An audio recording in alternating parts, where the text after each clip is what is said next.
The following is a Comfortably Zoned Radio Network production.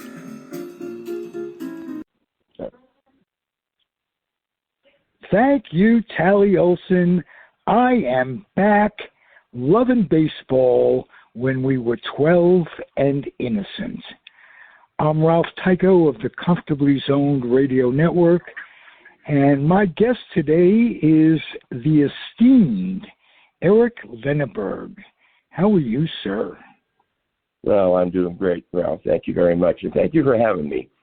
I've been with you a few times, and I've hosted a couple of shows, but always consider myself part of the Comfortably Zoned family. I really you are definitely that, and I'm not going to get into it, but you are my hero. I've told you that countless times.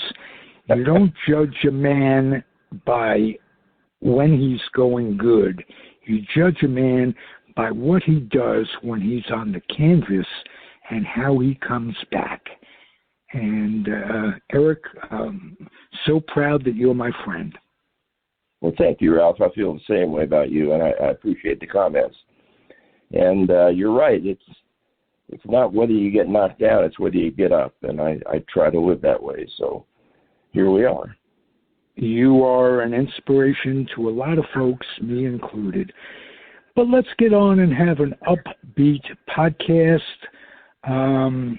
You responded very well to Lovin' Baseball when we were 12 and innocent.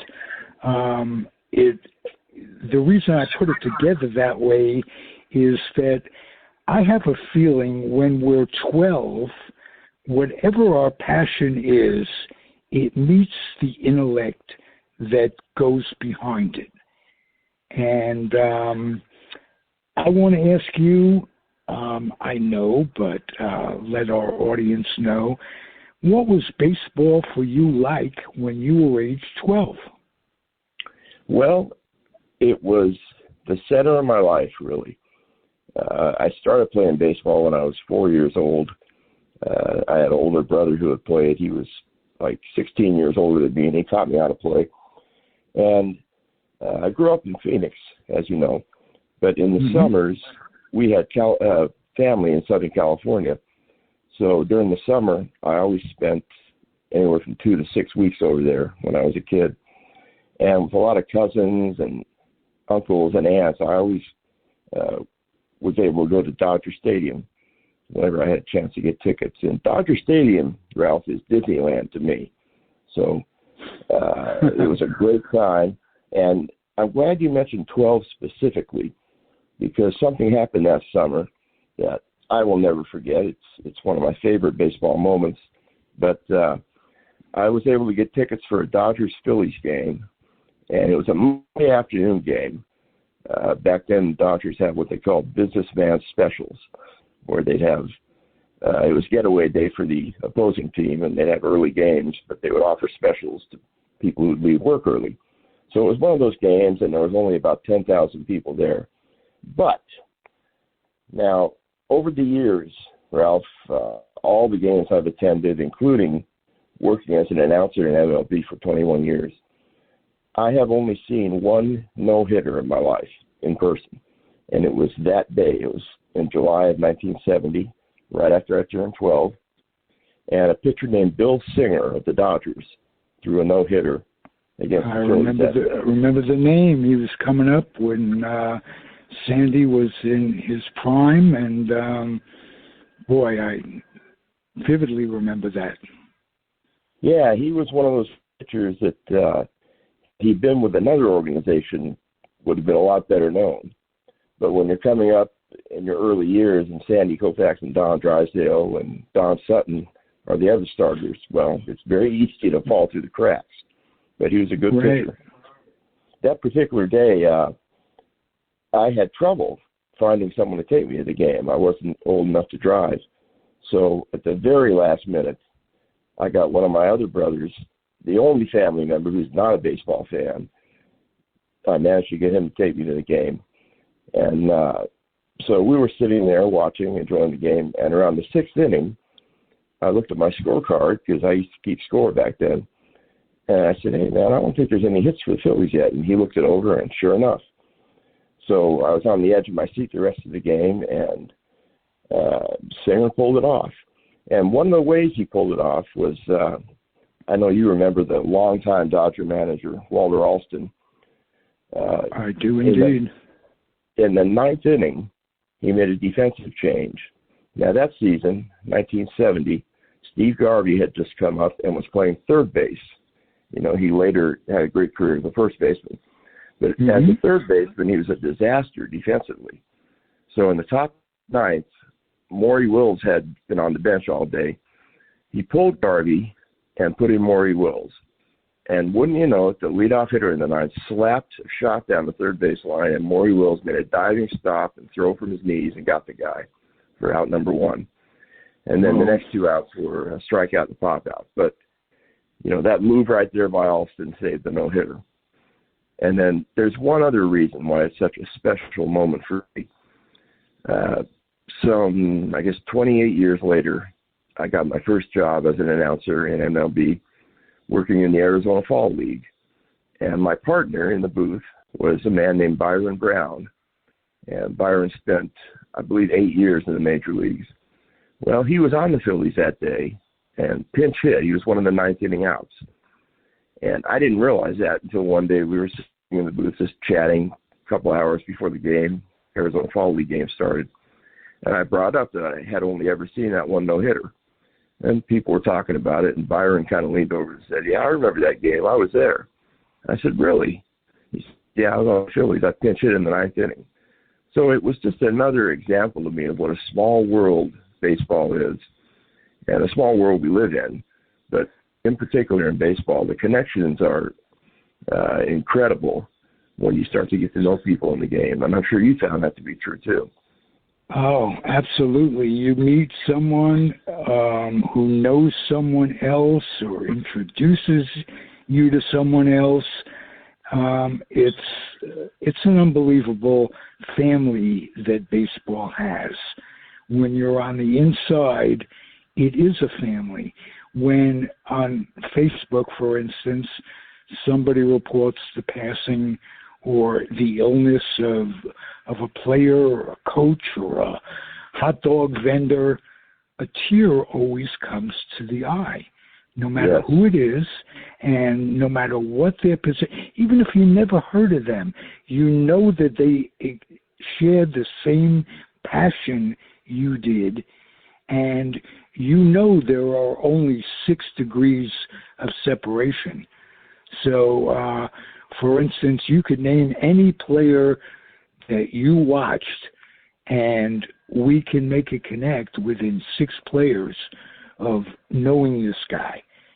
And if your passion at age 12, at age 4, it's never going to go away. It's wonderful. It doesn't. And as much as baseball tries to put us off with stupid rule changes and things that are so fan unfriendly, they can't do it. They didn't do it by putting a runner at second base in extra innings. And if that doesn't do it, they're going to try to make extra innings like hockey. They're going to have a home run derby instead of extra innings. That's what they're proposing. I read about that, and I was shocked to read that kind of thing in baseball. In fact, in a little bit, I want to talk about just a couple things regarding these rule changes. But one other comment before we leave about that particular summer, being 12 years old. I think it was that year. I used to go to a lot of Phoenix Giants games also. They were the AAA team for the San Francisco Giants. And my dad had bought me season tickets, so I went whenever I could. And one of the pitchers for Phoenix that year was a guy named John D'Acquisto. I know that you know John. I do indeed.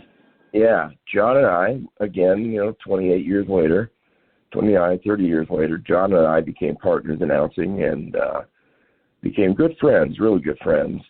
And you mentioned at the top of the show, I have had a few challenges over the last 4 years, health-wise.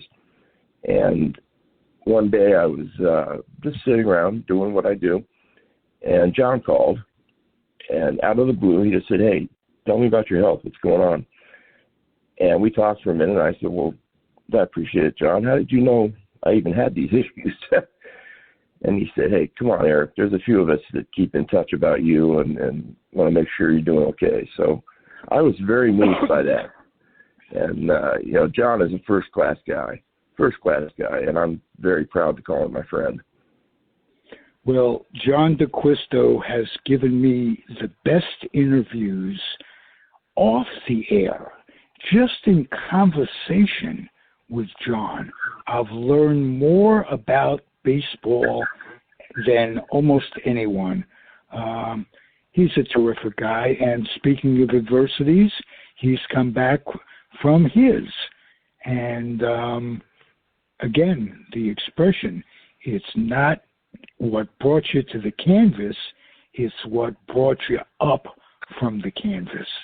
And all we can do is strive for getting up every time and putting one foot in front of the other and going forward. That's for sure, and that's how to live your life. Right, and not, when you look back selectively. Don't dwell on the things that didn't work. Be happy to have the memories of the things that did work, and release it all. I'm in my 75th year, and you got to get rid of stuff, and not easy for a crusty old fuck like me. So it should be easier for you folks listening out there. I'm glad you mentioned John. I miss him.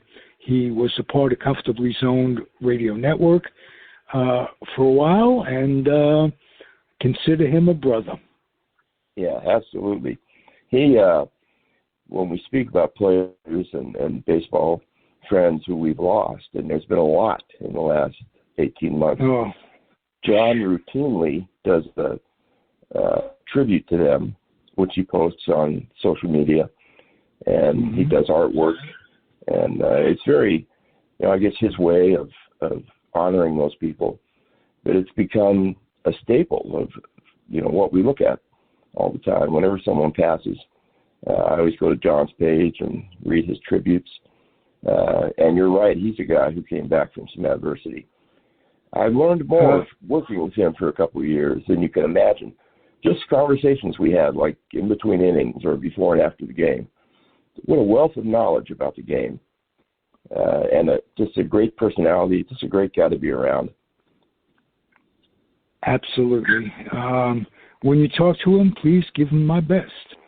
I will do that. Absolutely. I'll be talking with him again this week, probably. I appreciate it. In keeping with what we're talking about, social media is great for coming up with stuff that we never would have known pre-Facebook and all this stuff. Sweet Lou Piniella is struggling health-wise, and I wasn't aware of that. He is indeed. I read that. I think it was Ron Bloomberg, or who did he write the book? Who wrote the book about Munson recently? Gosh, it's slipping my mind too. I'm going to be 63 tomorrow, Ralph. So I'm right up there with you. I'm starting to lose the memory. Well, as illustrated by yesterday when I got all ready for a show with Eric Lenaburg, I was so excited, and it was a Sunday show, not a Saturday show. So it just goes to show you. And in the old days, I would have gone nuts doing something that stupid.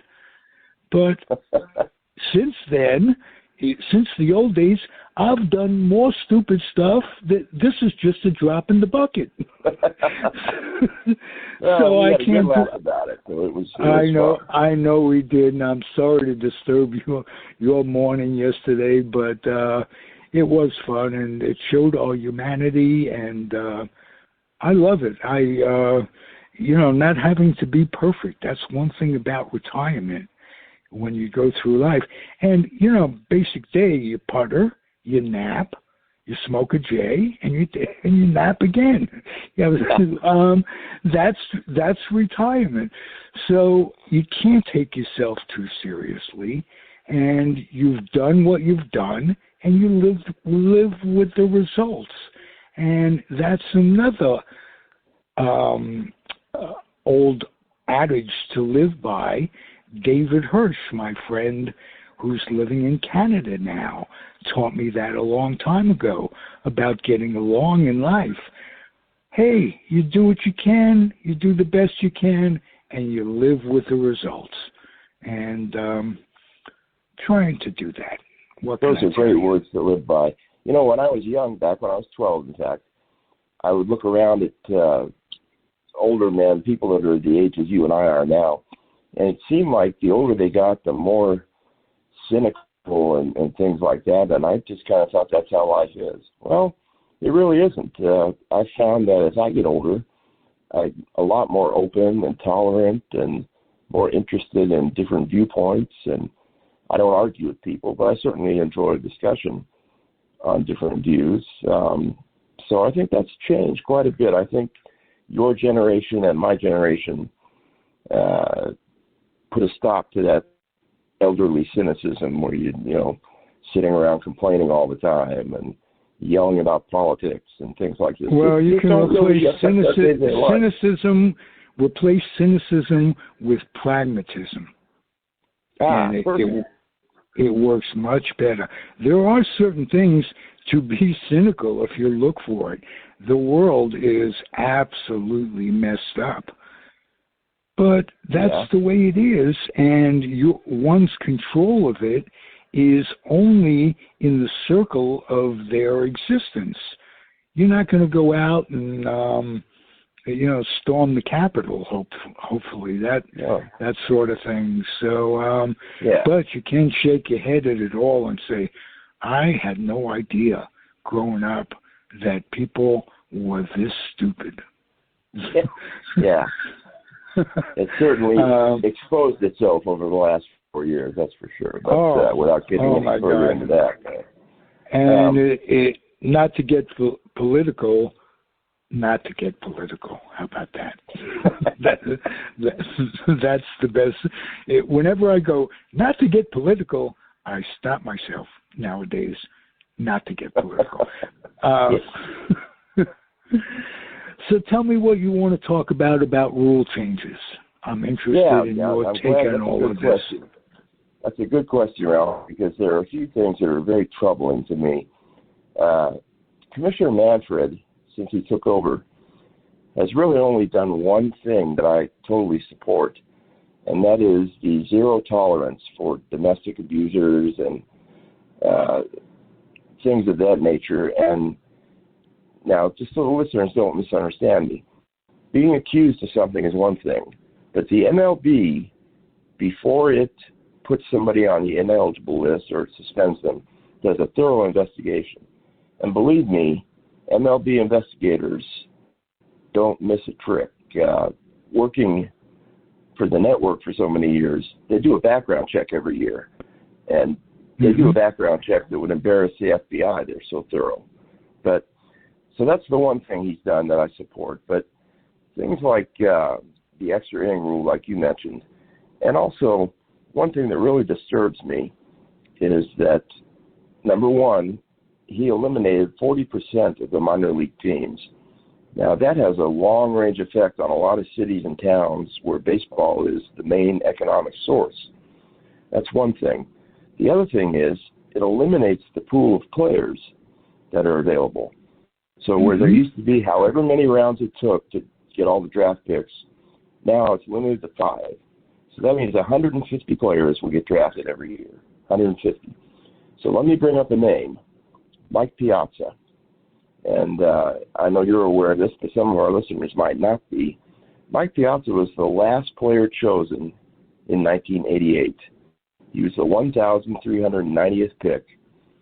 And who would have given that guy a shot at all at even making AAA, let alone the major leagues? Well, 5 years ago, he got elected to the Hall of Fame. He holds the record for the most home runs by a catcher with 396. He had a tremendous career, a lot of memorable moments, like the game after 9/11, the first game after 9/11, when he hit that exciting, really iconic home run to win the game. Piazza was a great player. There will be no more Mike Piazzas. If you're not in the first 150, then you're a free agent, and you have to navigate your way through. And I have to believe this is affecting younger players, very young, 12-year-olds, in fact. You know, if I'm the dad of a 12-year-old, am I going to encourage him to keep playing baseball when there are other sports that he might excel in and have a better chance at playing longer?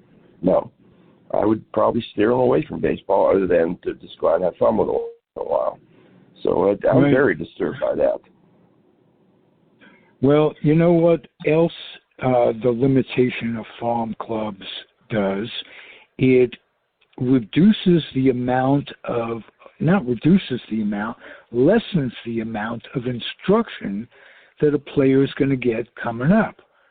And that's right. They've eliminated roving coaches.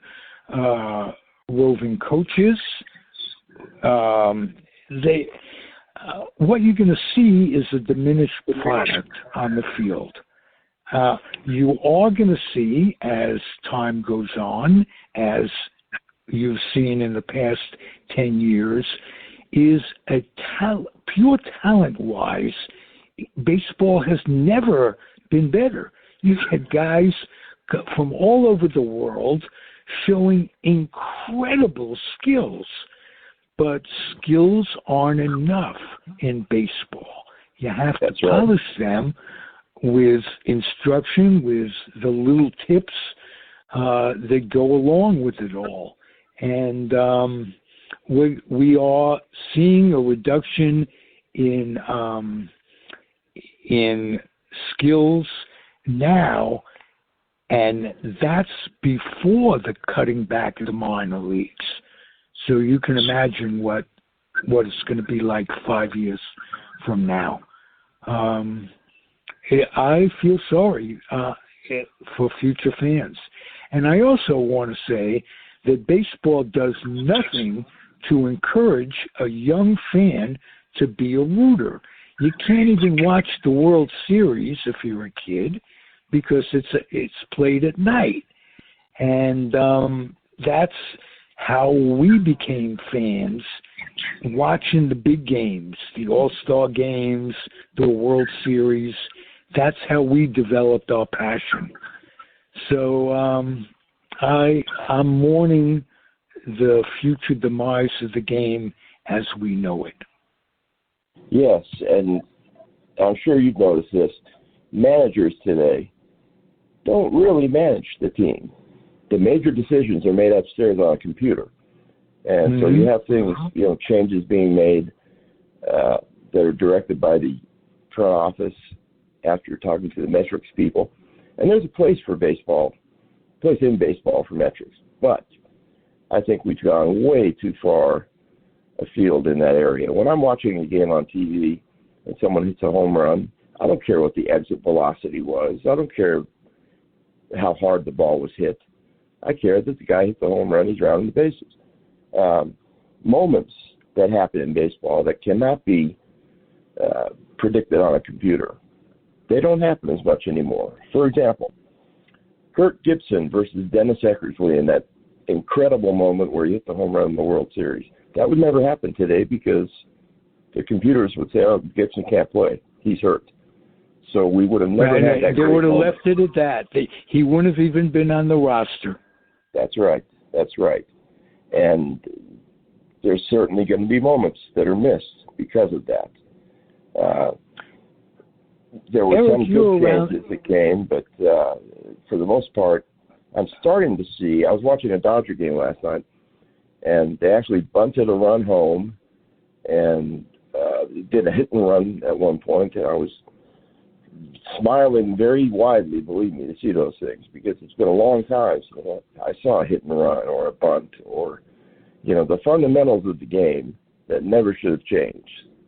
So, right, you happen to be watching a Dodger Giant game, and I posted something on Facebook the other day about the great Giant Dodger rivalry. Would you talk to that from when you were a kid? Absolutely. It was a great rivalry. It still is to this day. Even if the Giants are in last place, 20 games behind, they still will play hard and beat the Dodgers and win a series every now and then. I was told by several people that in the Dodger organization, in the minor league system, there were signs posted in the clubhouse for all the players to see that said, "You will hate the Giants, and the Giants are the enemy," and things like that. And that's, that's fun stuff, but it also drove that rivalry. There have been so many big moments in that rivalry over the years.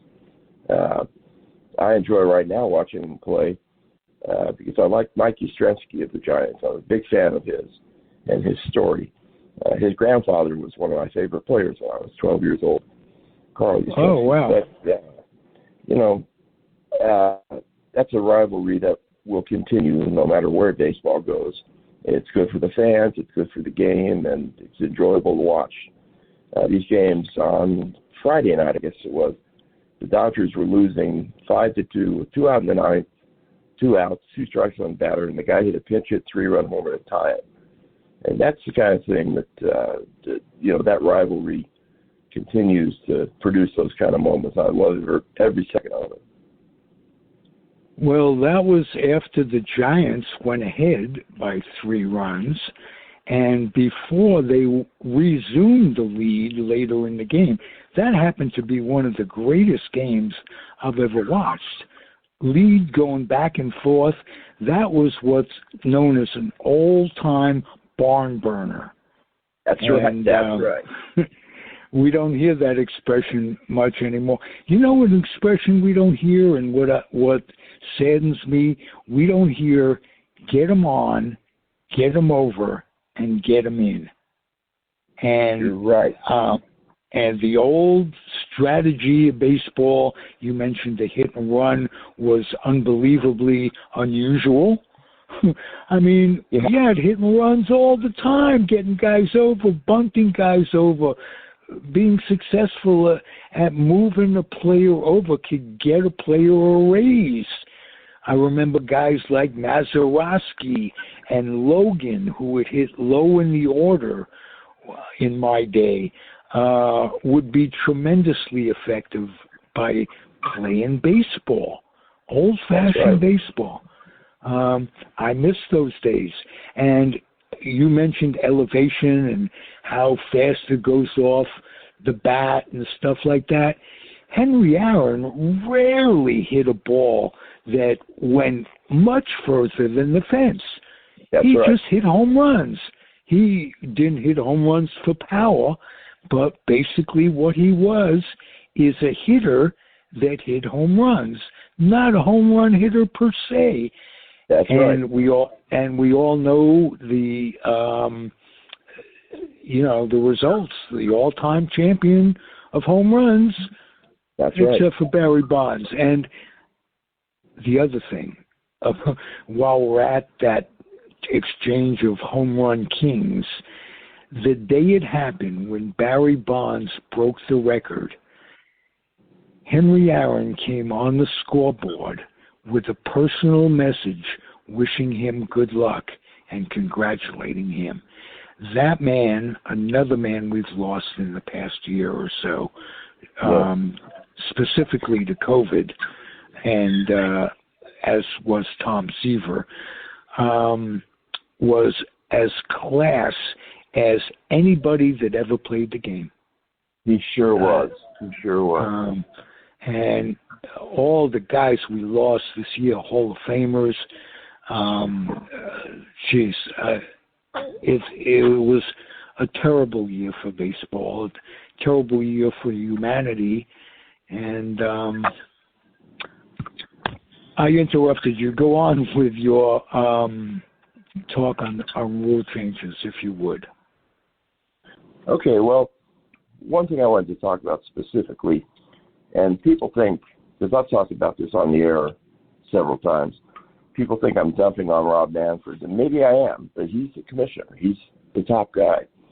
The Astros cheating scandal, the fact that none of those players were disciplined at all, and the fact that the two managers that were banned from the game for a year are now back in the dugout. Both got jobs. Incredible. That means no one looked at it and said, that's wrong.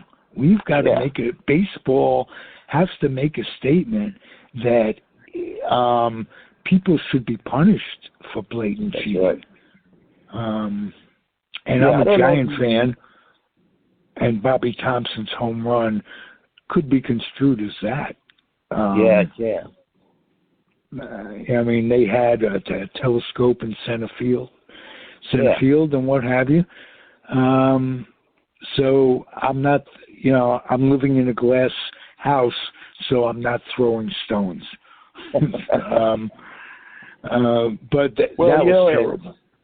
Sign stealing as a base runner when you're on second base, okay, that's part of the game, always has been. Is it cheating? Well, it could be construed as that, but it's not a 100% accurate thing. I have a friend who plays for the Mariners, and he told me that one time early in his career, he was up, and the guy on second base flashed him a sign, told him what pitch was coming, and he was wrong. And the guy almost got beaned. So from then on, he said, I don't want to know. Don't tell me what's coming. So there's that aspect of it. That isn't cheating because it's not electronic. Sign stealing has been going on all through baseball. That's right. Legal.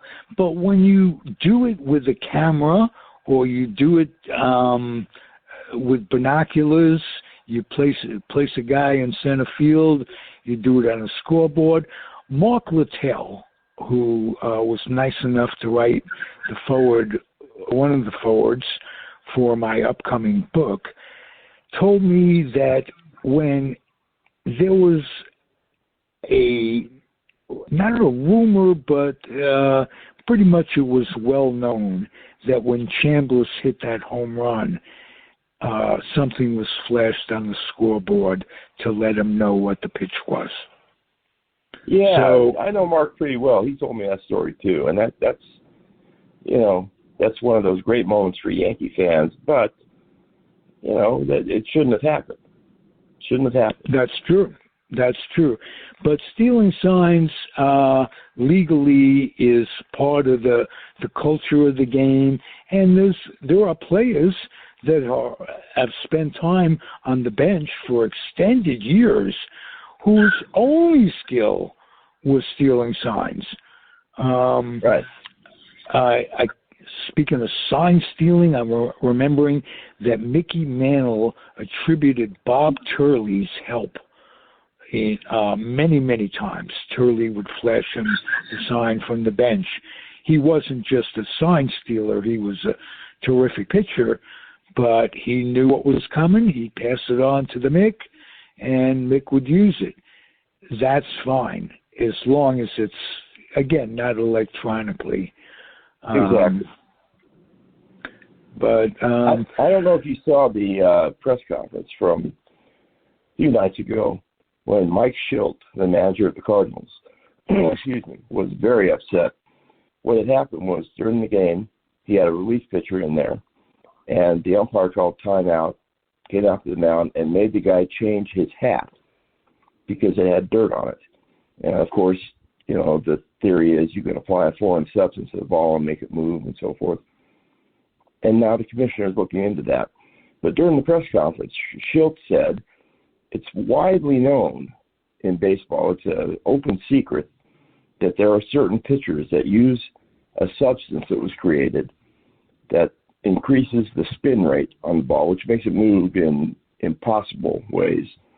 And I'll throw a name out there. Garrett Cole is widely known for doing this. Why isn't the commissioner acting on that? Why aren't they disciplining these pitchers who use that substance? They found the guy who created it. He was the clubhouse guy for the Angels. And he created the substance and has been selling it to pitchers for years. And everyone knows it. So it's no surprise strikeouts are up. So why isn't Manfred doing something about that? Hopefully that incident and that press conference will spur him to do something. But, that's a real blight on the game, in my opinion. Okay, my question to you, Eric, when will be enough for you if they go to that extra inning stuff that I talked about with the home run derby? Will that be enough to turn you off to baseball? Yeah, that's a really good question, Ralph. And I've thought about it quite a bit.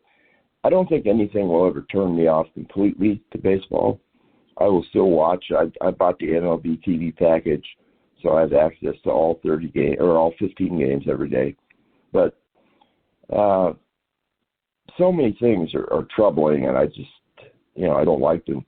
I went to an Arizona Diamondbacks game about a month ago, and I don't know if you've been to an NFL game in recent years, but after every play in the NFL, they blare out loud music, and there's all this hype and commotion.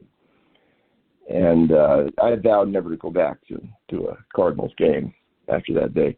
Anyway, Diamondbacks game about a month ago, they were playing the Reds, and I noticed that was happening during the baseball game. After every play, loud music and all this, people jumping on the dugout and cheerleading and things. That kind of stuff really is not baseball to me. Baseball is a more calm game, a more, you sit back and enjoy the game. A lot of people say it's boring, and to that I say, well, if you played the game, every pitch is exciting. I'm glued to the screen when I'm watching. But the things they've added, like the music and all the hype, it isn't necessary. And if they think it's attracting young fans, I don't believe that's the case. But will I ever be turned off to baseball? I don't believe so. It's been really the centerpiece of my life for my whole life. Even the years that I was out of the game after I stopped playing and before I became an announcer, it was still the center of my life. I had a son that was growing up and playing baseball, and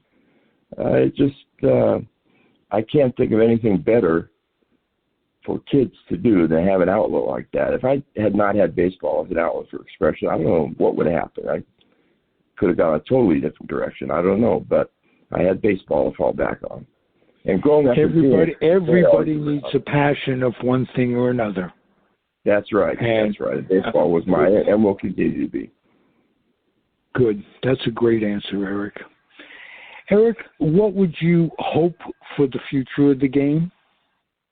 Well, as the game keeps going, it evolves over the years. We've seen different eras, the live ball era. In 1968, it was such a pitcher's year. And they made some changes. We had the steroid era. I think the game will evolve back to more of where its roots were, and we'll see more of, like we were talking, more hit and runs, more sacrifice bunts, more suicide squeeze bunts.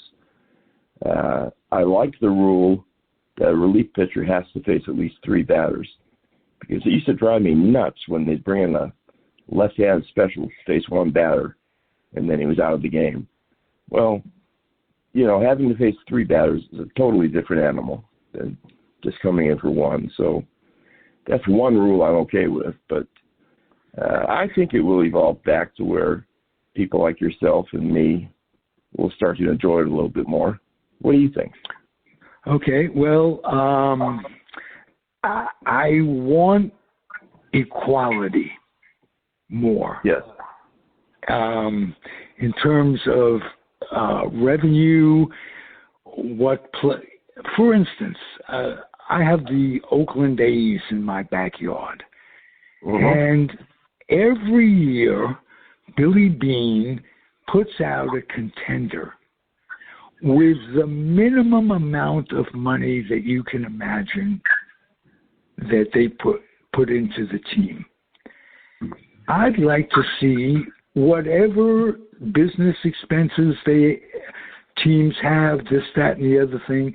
I want them to all have the same budget for scouting, for player development, and for major league coaching. I think there's a big disparity there. And as long as there's an even playing field, the competition will go on.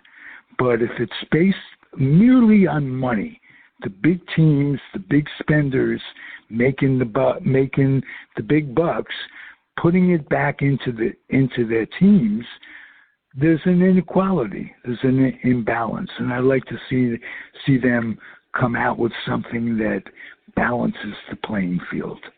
That would be my. I agree. And if I had another wish, I would wish that there was one team with the guts to hire a batting coach, and trust the batting coach to put the philosophy in of beating the shift. Yes. Yes. I can't understand why there hasn't been one Bill Veck, type, or Branch Rickey type thinking to say we're just going to win games by 3 hits an inning. How about that? That should do it. They don't have to be big hits, but if you put 3 guys on base in any one inning, good things are going to happen. Yeah, you're right. So I look for that batting coach with that team with the guts to hire a batting coach to revolutionize yet again the game, and that will even out the shift. Yeah, I'm surprised at how many players don't try to beat the shift. I was a left-handed batter when I played, and if they open up the left side like they do for a lot of these hitters, I would have been slapping the ball into left field all the time. Right. Almost fine. Just keep the ball rolling. Keep the wheel turning, they used to say. Keep the carousel going. Yeah. Eric, we are running short of time, but I want to tell you that it's like deja vu, because you back on this air leaves me with the feeling we had just a great conversation. Would you come back more often from here on out? Absolutely. I'm honored that you asked. I always enjoy it. I listen to your show a lot. Always enjoy it. I'm proud to be a part of the family, like I said. So, wow. Yeah, anytime, Ralph. I got goosebumps, Eric. It doesn't take much, but but I got them. Thank you, my friend. That makes me feel good. If you're listening out there, the show is Lovin' Baseball when we were 12 and innocent. Next time we bring Eric back, we'll talk about how baseball isn't all innocence as you grow older. And you can talk to that, what it's like to be a fan, and what it's like to be a player, and then what it's like to be a professional player. What the differences are in mentality. Thank you, Eric. Yeah, thank you for having me, Ralph. It certainly does change as you get older and more exposed to the business side of the game. It certainly does alter your outlook. So, yeah, we'll talk about that. We will indeed. Comfortably Zoned Radio Network, Eric Lenaburg is the guest. I'm Ralph Tycho, the weak link of it all. Happy trails, everybody. The proceeding has been a Comfortably Zoned network production. You are advised to keep your dreams wet, your humor dry, your children and grandchildren out of military recruiting offices and off the laps of clerics who wear dresses. Thank you for listening, everyone. Happy trails.